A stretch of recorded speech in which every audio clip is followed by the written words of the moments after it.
नमस्कार, माझे नाव गजानन कादाते. मी इयत्ता 6वीत शिकतो. माझे नाव श्रेयश माने. माझे नाव संभाजी शिंदे. माझे नाव समर्थ शिवकर.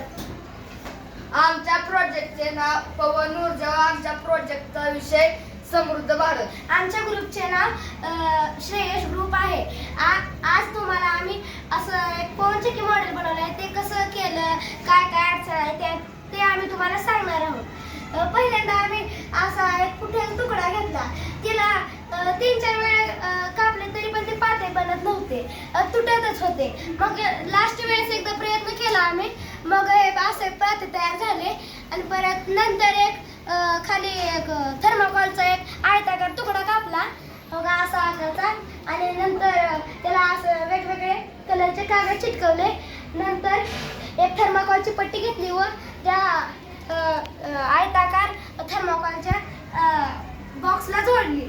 पुन्हा आम्ही तिथे विजेचा बल्ब बसवला. पुन्हा मागून केलं आणि जनरेटर बसवलं. पुन्हा मग हवेत न्याला. पुन्हा हे चालू झालं. मग ऊर्जा निर्माती होऊन ऊर्जा होऊन ती जनरेटर कशी गेली आणि हा बल्ब चालू झाला. मग आपल्याला त्याचा उपयोग होते. आपल्याला तर सध्या तर सगळे उपकरणं विजेवर चालायला लागली ते. मग आपल्याला विजेची कमतरता भासते. मग आपण विजेच्या म्हणजे असा